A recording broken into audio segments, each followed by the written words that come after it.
I'm a bartender in Dublin, and last month this American woman walks in wearing what can only be described as an entire flag store.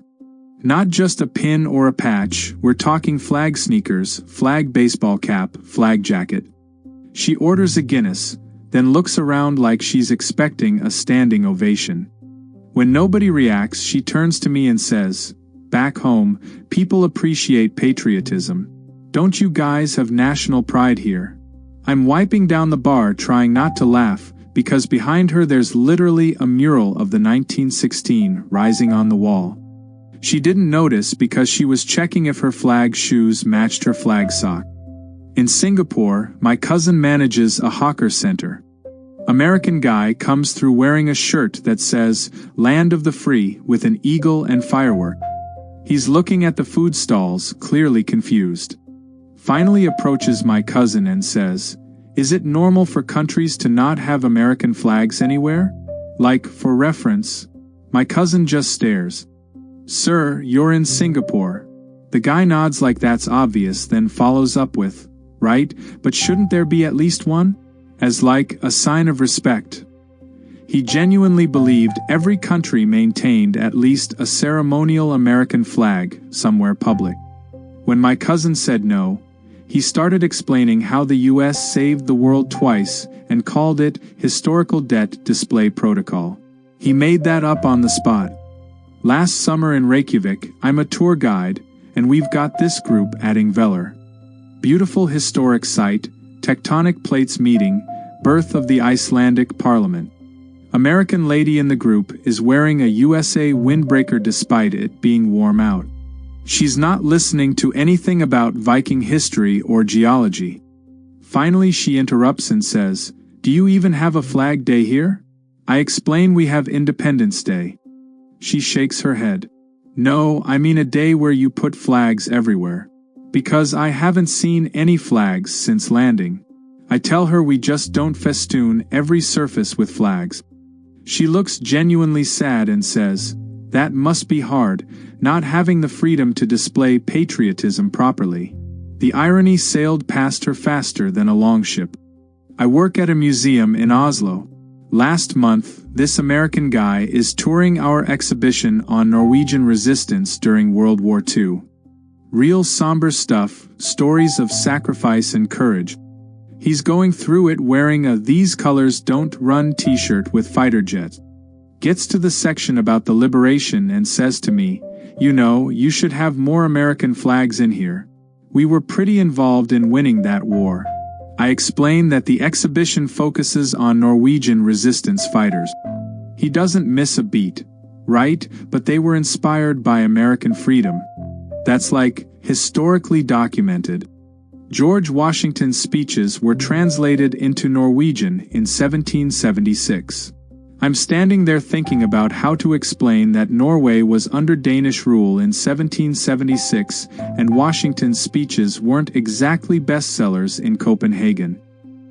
He then suggests we add a small American flag to each display for historical accuracy, because freedom is an American export product. My sister works at a government office in Ottawa. American couple comes in to register something, both wearing flag pins the size of drink coasters.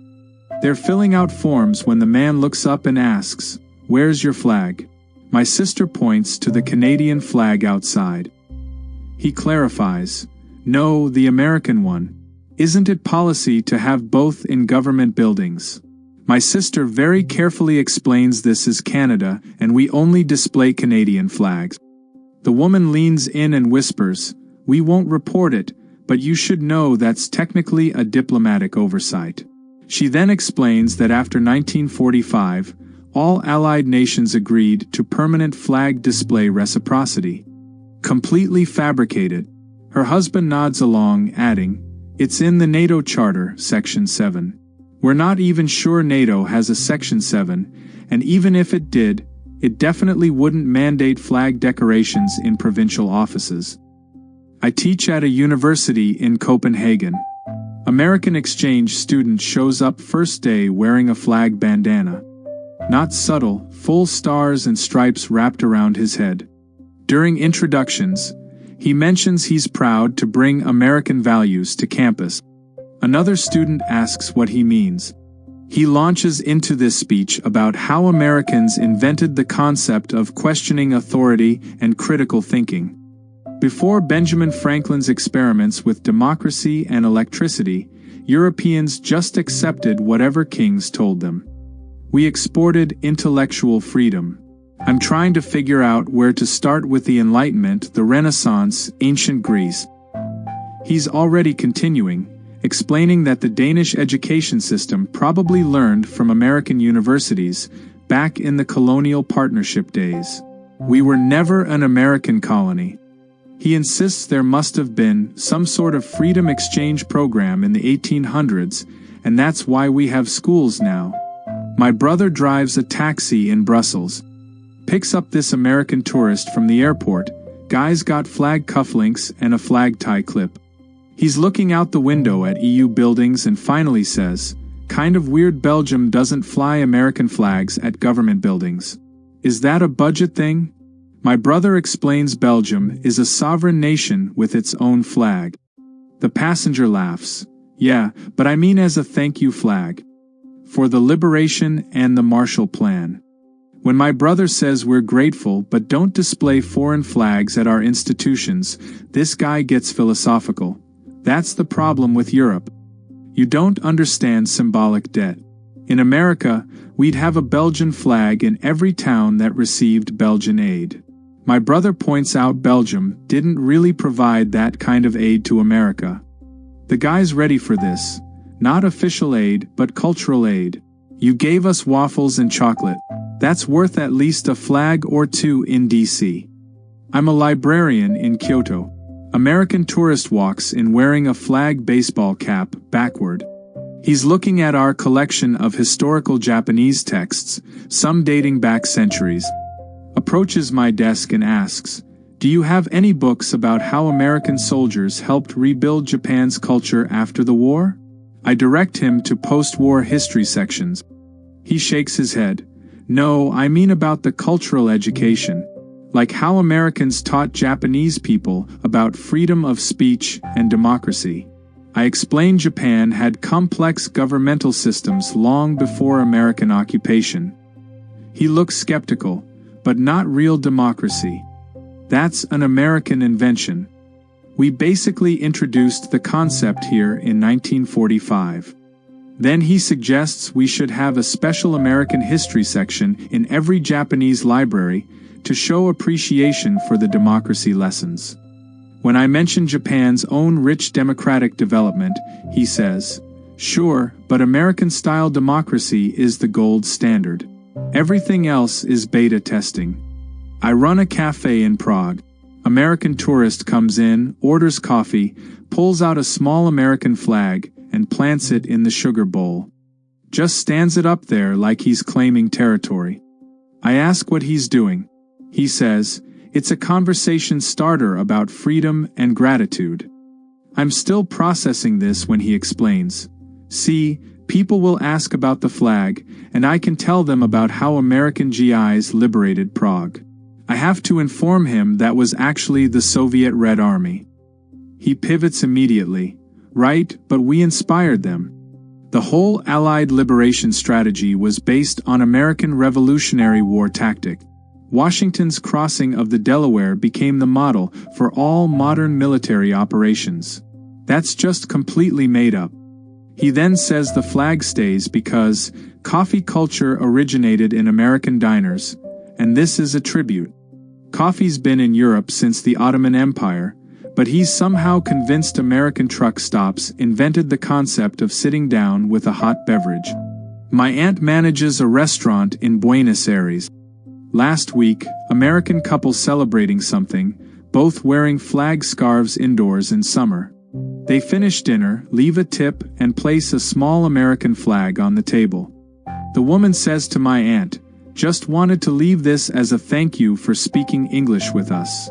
My aunt speaks Spanish and some English. The woman continues, "We know it's extra work learning American so you can serve tourists. This flag is recognition of that effort." Before my aunt can respond, the husband adds, English started in America with the Founding Fathers. They perfected it from the broken English the British spoke. That's why American English is the clearest and most logical. Shakespeare actually studied Benjamin Franklin's writing style, which is why British English gradually improved. Every part of that is backward and wrong, but he said it with such confidence that another tourist nearby is nodding. I'm a waiter in Bangkok. American family comes in, kids wearing a flag cape like a superhero. They're looking at the menu, getting confused by the Thai descriptions.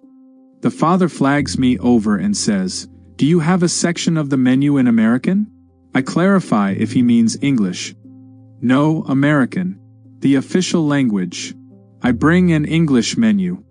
He seems disappointed and says, "This is British English. We specifically requested American. It's different." I'm standing there thinking they're identical for menu purposes, but he's insisting American uses different words for food. Starts listing examples. You write chips, but Americans say fries, so the menu should reflect that for American tourists. Then suggests the restaurant should maintain separate menus for different English dialects, as a show of respect for linguistic independence. His wife agrees, adding, "We split from England's language tyranny in 1776. Most people don't know that was the real reason for the revolution." I'm a bartender in Sao Paulo. American tourist orders a drink, notices there's no American flag anywhere in the bar. He asks if we lost it. I'm confused, so I ask what he means. The courtesy flag. Bars in civilized countries display an American flag to show they welcome American tourists and accept dollars. I explain we take reis and don't display foreign flags. He looks genuinely troubled and says, "That's a pretty serious hospitality oversight." American tourism probably funded half the bars in South America. We basically built the craft cocktail industry worldwide. He then explains that the martini was invented in Boston, the margarita in Texas, and caipirinhas were inspired by American moonshine traditions. Literally none of that is true.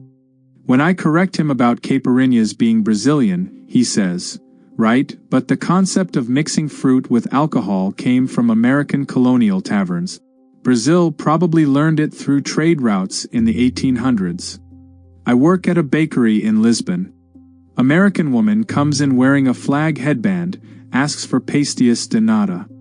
While I'm boxing them up, she notices our Portuguese flag on the wall and says, "Do you have the American flag version of those pastries? I want the authentic experience but in American style." I'm trying to understand what she means. She explains, "You know, baked with American ingredients so they taste like freedom. We do that back home with foreign foods to make them better." I tell her these are traditional Portuguese pastries made the way they've been made for centuries. She nods but doesn't seem convinced. Right, but Portuguese explorers learned navigation from American technique. So really, these pastries exist because of American maritime influence. You should put a little flag toothpick in each one to honor that connection. When I mention Portugal was exploring before America existed, she says, "Maybe officially, but the concept of exploration is inherently American. It's in our DNA." My dad runs a pharmacy in Manila. American tourist comes in, flag pin on his collar, asking for basic medicine. While paying, he sees Philippine flags everywhere since it's near Independence Day. He says to my dad, "Must be nice celebrating independence." "You're welcome, by the way." My dad's confused, asks what he means. "For the independence. America gave you that in 1946. Before us, you didn't have the freedom framework." My dad politely mentions the Philippines declared independence from Spain in 1898 and had a whole revolutionary movement. The guy waves it off. "Sure, but that wasn't real independence. American-style independence is the only kind that counts internationally. We basically invented the concept in 1776 and then exported it worldwide. The Philippine Revolution probably used American revolutionary pamphlets as inspiration. Then he suggests we should celebrate July 4th alongside our own Independence Day, as a thank you for teaching you the independence process. He's completely rewritten history in his head, where America personally handed out independence like participation trophies. I sell train tickets in Zurich. American man approaches the counter wearing a flag vest, the kind with mesh pockets. He wants a ticket to Geneva and asks, "Do Swiss trains play the American national anthem when they cross international borders? Because I want to stand for it." I explain we're not crossing international borders. Both cities are in Switzerland. He looks skeptical. They're in different parts. That's basically international. Then he says, "Whatever, but you should know that train travel was perfected by Americans. The Swiss rail system is probably modeled on the Union Pacific. That's why your trains run on time. You learned from American efficiency." Swiss trains famously ran on precision schedules long before the Union Pacific existed, but he's already moved on. He's explaining that the American train whistle sound is internationally recognized, and Swiss trains should adopt it as a nod to railway heritage. My cousin works at a car rental in Auckland.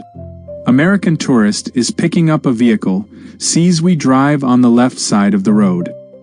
He asks if there's an American driving option. My cousin clarifies what he means. You know, right side driving. For Americans who aren't comfortable with foreign driving customs. My cousin explains that's not how roads work. The guy pushes back. In America, we have international driving lanes on highways for tourists. It's a standard courtesy. That doesn't exist. When my cousin confirms New Zealand drives on the left everywhere, this tourist says, "That must be a holdover from British colonialism.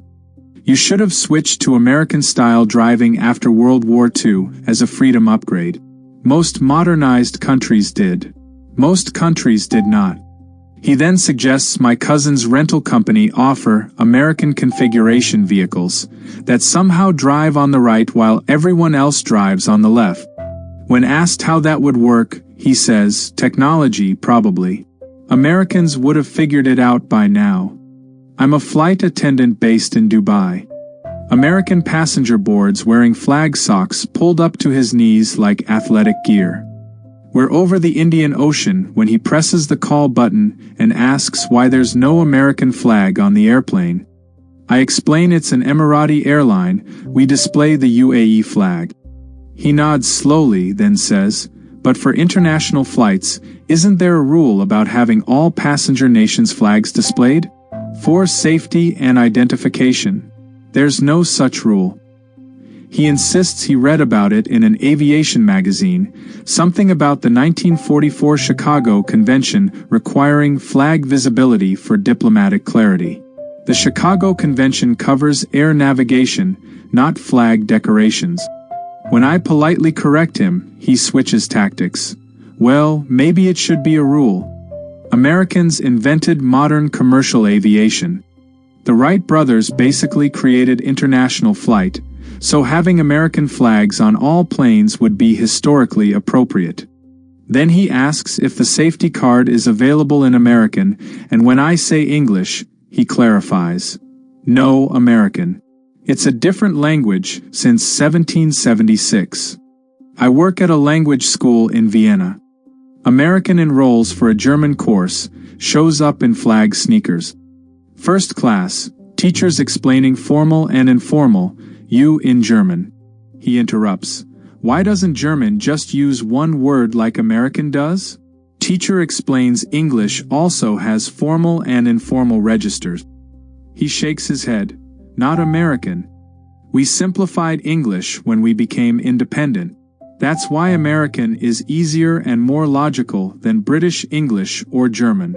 He genuinely believes American English is a separate language that simplified everything. Then suggests German adopt American linguistic reforms. You could just use you for everything like we do. We figured out that efficiency equals freedom. Germans would probably save hundreds of hours per year not having to decide between see and do. When the teacher mentions German has formal structures for good reason, he responds, "Those reasons probably died with aristocracy. America proved you don't need formal speech once you establish democracy. It's in the Constitution, the part about linguistic equality." I manage a hotel in Marrakesh. Last week during check-in, this American couple arrives with flag luggage tags, flag passport covers, and matching flag shirt. They look around the lobby and the husband asks, "Is there a place where we can display our flag during our stay?" "Maybe in the room's window." I explain that's not standard practice. His wife chimes in, "It's fine, we brought suction cups.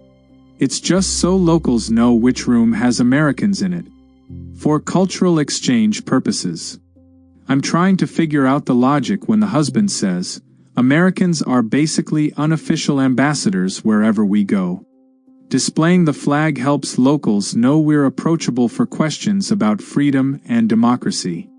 He then tips me with a commemorative dollar bill that has a flag sticker on it and says, "That's legal tender plus patriotism." Worth more than the face value, technically.